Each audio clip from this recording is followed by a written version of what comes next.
नमस्कार विद्यार्थियों, मैं इंजीनियर रजत गिरी मैकेनिकल गुरुजी।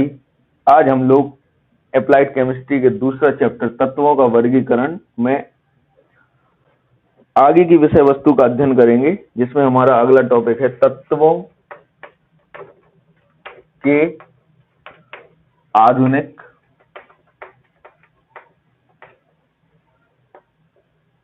वर्गीकरण का आधार। आधुनिक वर्गीकरण का आधार। तो पिछली कक्षा में हमने तत्वों का वर्गीकरण क्यों कराया जाता है, मेंडलीव का आवर्त नियम क्या था, मेंडलीव की आवर्त सारणी के क्या क्या दोष थे, मेंडलीव ने आवर्त सारणी का निर्माण कैसे किया, इसका अध्ययन किया था।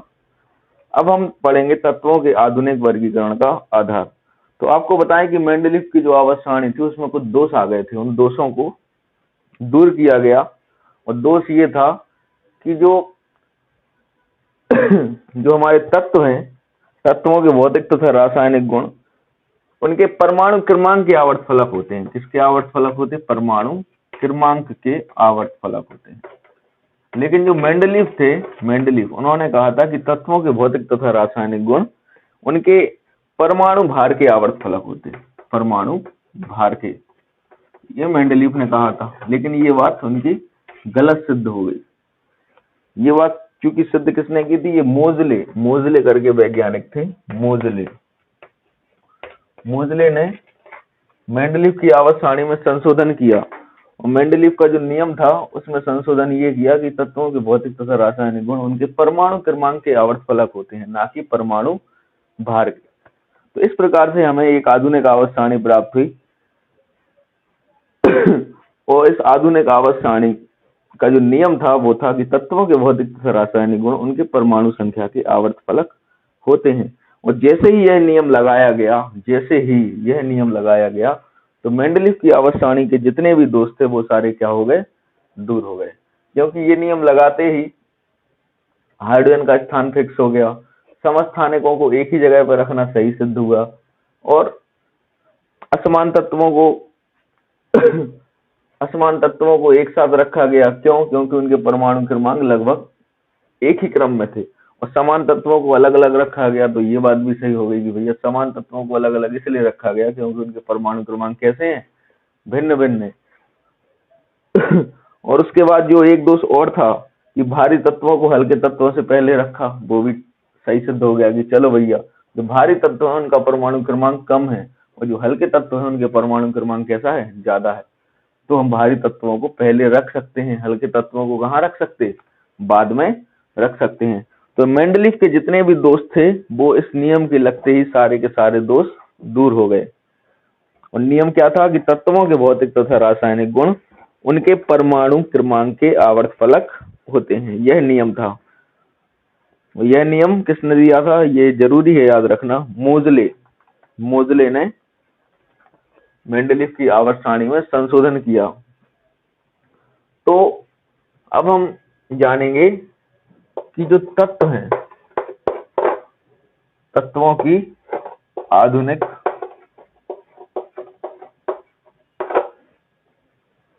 तालिका,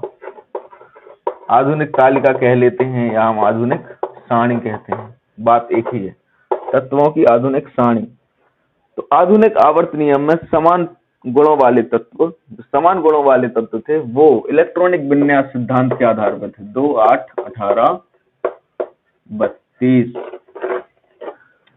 मीन्स आधुनिक आवर्त नियम में समान गुणों वाले तत्व 2, 8, 18, 32 की निश्चित अवधि के पश्चात आते हैं।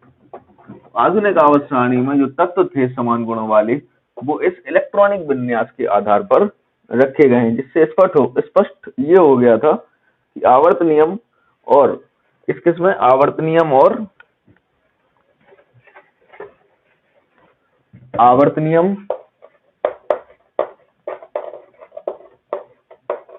तथा इलेक्ट्रॉनिक विन्यास, इसमें क्या है? गहरा संबंध है। मीन्स आधुनिक आवर्त सारणी से एक चीज सिद्ध हो गई कि जो इलेक्ट्रॉनिक विन्यास है और जो आवर्त नियम है ये एक दूसरे से कनेक्टेड है। दूसरे शब्दों में यह कहा गया कि तत्वों के गुण उनके इलेक्ट्रॉनिक विन्यास के आवर्त फलक होते हैं। अतः तत्वों का इलेक्ट्रॉनिक विन्यास आवर्त नियम को सैद्धांतिक सत्यता प्रदान करता है। और इसी सारणी को बाद में बोहर तालिका, बोहर सारणी बोला गया। क्या बोला गया? बोहर सारणी। और एक नाम और दिया गया, दीर्घ आवर्त सारणी। क्या कहा गया? दीर्घ आवर्त सारणी, दीर्घ आवर्त सारणी। अब जो दीर्घ आवर्त सारणी थी उसका संरचनात्मक रूप क्या था? संरचनात्मक मीन्स स्ट्रक्चरल, स्ट्रक्चरल फीचर्स।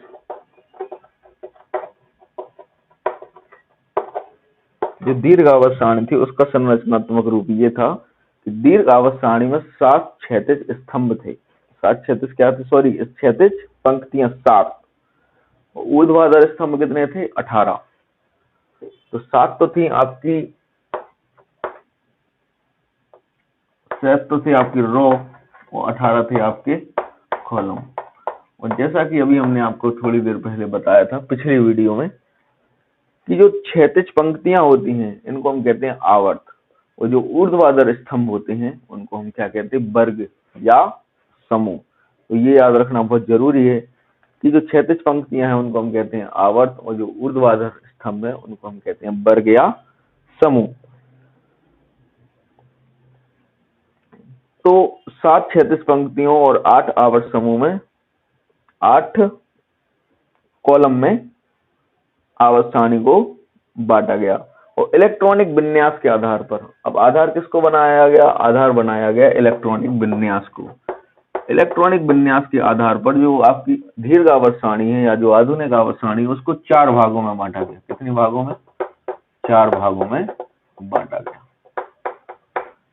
जिसमें पहला ब्लॉक था एस ब्लॉक, दूसरा था पी ब्लॉक, तीसरा डी ब्लॉक और चौथा एफ ब्लॉक। आवर्त सारणी को 4 भागों में ब्लॉक के माध्यम से बांटा गया। एस ब्लॉक तत्व, पी ब्लॉक तत्व, डी ब्लॉक तत्व, एफ ब्लॉक तत्व। तो उम्मीद है कि इतना आपको समझ में आ गया होगा।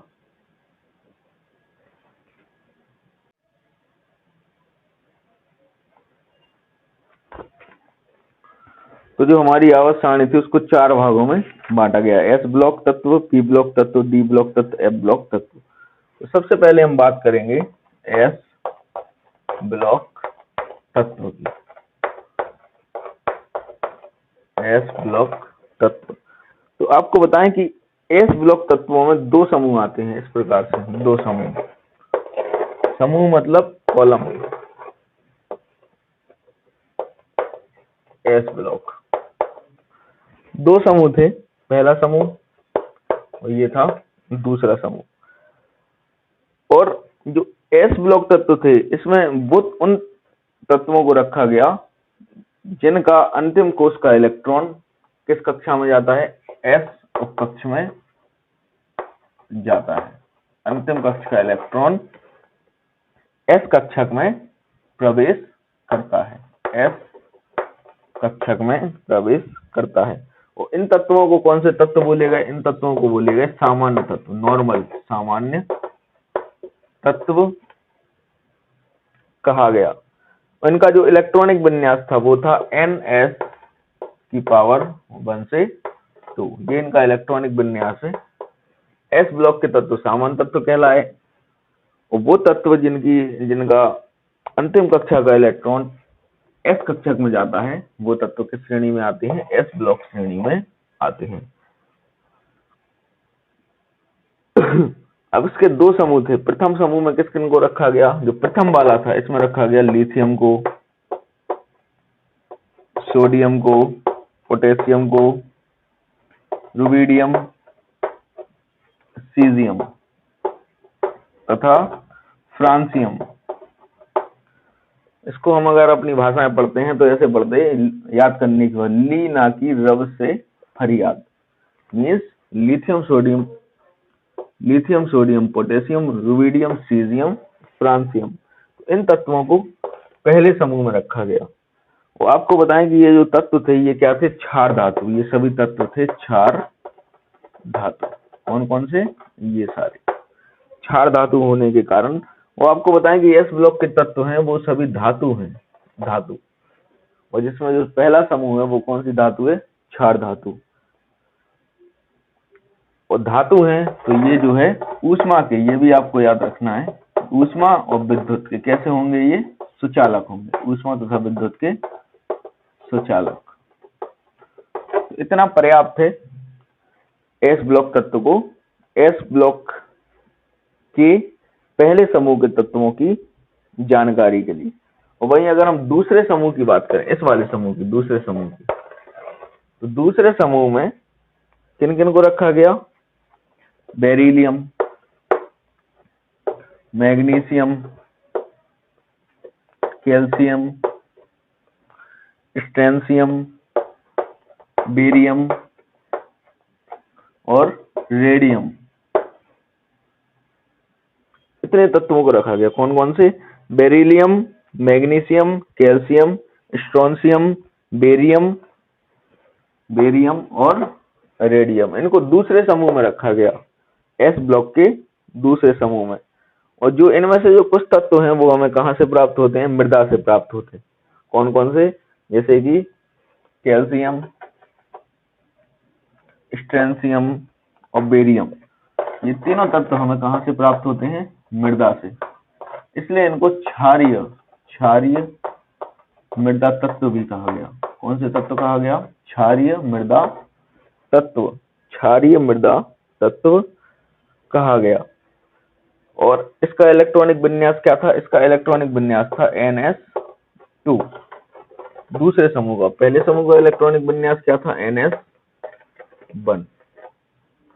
तो एस ब्लॉक के तत्वों की इतनी व्याख्या आपके लिए पर्याप्त है। तो एस ब्लॉक में दो समूह हैं। इन दोनों समूह एस ब्लॉक के जो तत्व हैं वो समान तत्व हैं। वो कैसे तत्व हैं? क्षारीय धातु हैं। एस ब्लॉक के जितने भी तत्व हैं वो क्या है? क्षारीय धातु। पहले समूह की बात करें तो lithium, sodium, potassium, rubidium, caesium तथा फ्रांसियम। दूसरे समूह की बात करें तो बेरिलियम, मैग्नीशियम, कैल्शियम, स्टेरेडियम, बेरियम और रेडियम, ये तत्व हैं। और जिसमें से कैल्शियम, स्टेरेडियम और बेरियम, ये जो तत्व हैं वो कैसे तत्व हैं? मृदा तत्व हैं, जमीन से प्राप्त होते हैं। इसलिए इनको क्षारीय मृदा धातु भी कहा गया। और जो एस ब्लॉक के तत्व हैं वो उनमें धात्विक गुण है। धात्विक गुण होने के कारण ये ऊष्मा और विद्युत के क्या है? अच्छे सुचालक हैं। और अगर हम पहले समूह की बात करें तो इसका इलेक्ट्रॉनिक विन्यास क्या है? NS1। दूसरे समूह का इलेक्ट्रॉनिक विन्यास क्या है? NS2। तो इतना एस ब्लॉक तत्वों की जानकारी के लिए हमें पर्याप्त है। वहीं अगर हम पी ब्लॉक तत्वों की बात करें, किन की बात करें? पी ब्लॉक तत्व। पी ब्लॉक तत्व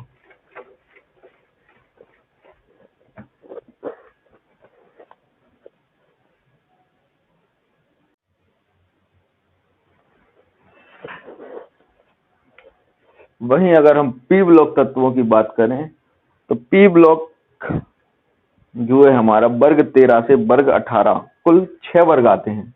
मीन्स ये आवर्त सारणी होती है। इसमें यहाँ पे होता है एस ब्लॉक जिसमें 2 वर्ग होते हैं, और वहीं यहाँ पे होता है पी ब्लॉक, इसमें कितने वर्ग होते हैं? 6।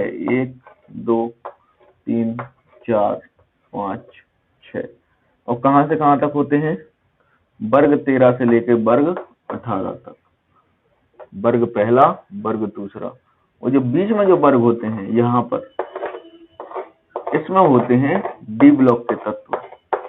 एस ब्लॉक, ये वाला हो गया हमारा पी ब्लॉक, और ये वाला डी ब्लॉक, और नीचे होता है हमारा एफ ब्लॉक। और एफ ब्लॉक के 2 भाग होते हैं, ऊपर वाला लेंथेनाइट, नीचे वाला एक्टिनाइट। तो एस ब्लॉक में 2 वर्ग होते हैं, पी ब्लॉक में 6 वर्ग होते हैं। कहां से कहां तक? वर्ग 13 से लेकर वर्ग 18 तक। और आपको बताएं कि जो पी ब्लॉक है, पी ब्लॉक के तत्व किस नेचर के होते हैं? अधातु नेचर के। किस नेचर के? नॉन मेटल, अधातु प्रकृति के होते हैं। और जो अधातु होती हैं वो ऊष्मा और विद्युत की क्या होती? कुचालक होती। क्या होती? कुचालक होती है। और कुल इसमें कितने वर्ग आते हैं? 6। 1 2 3 4 5 6। अगर हम इनकी बात करें तो वर्ग 13 बोरोन का परिवार होता है, वर्ग 14 कार्बन परिवार, वर्ग 15 नाइट्रोजन परिवार, वर्ग 16 ऑक्सीजन परिवार, वर्ग 17 हेलोजन गैसें होती हैं और वर्ग 18 में अक्रिय गैसें रखी गई हैं। ये जो तत्व हैं ये पी ब्लॉक के भीतर आते हैं। पी ब्लॉक का मतलब ये होता है कि वे तत्व जिनका अंतिम कोश का इलेक्ट्रॉन किस कक्षा में जाता है, पी कक्षक में जाता है, पी कक्षक में प्रवेश करता है, तो उन तत्वों को हम कहते हैं पी ब्लॉक तत्व। और इनका जो एस ब्लॉक है, एस ब्लॉक, एस कक्षक वो पूर्ण भरा रहता है। वो कैसा होता है, भरा होता है, एस भरा रहता है, इसीलिए जो अंतिम कक्षा के इलेक्ट्रॉन होते हैं वो कौन सी कक्षा में जाते हैं, पी कक्षा में प्रवेश करते हैं। तो दीर्घ तालिका में वर्ग 13 से वर्ग 18 तक के तत्वों को पी ब्लॉक तत्व कहते हैं। पी ब्लॉक में 6 समूह होते हैं और इन तत्वों के इलेक्ट्रॉनिक विन्यास में अंतिम कक्षक के एस कक्षक पूरे भरे होते हैं और जो अंतिम इलेक्ट्रॉन है वो पी कक्षा में प्रवेश करता है। वही हम बात करें तो ये भी हमारे कौन से तत्व हैं, नॉर्मल तत्व हैं। इनको भी हम सामान्य तत्व कहते हैं। क्या कहते हैं, सामान्य तत्व। एस ब्लॉक के तत्वों को भी हम सामान्य तत्व कहते हैं, पी ब्लॉक के तत्वों को भी हम क्या कहते हैं, नॉर्मल एलिमेंट। वही हम वर्ग 13 की बात करें तो इसमें बोरोन और एल्यूमिनियम मुख्य होते हैं। वर्ग 14 में कार्बन परिवार होता है जिसमें कार्बन होता है, silicon, tin, lead, carbon, silicon, tin,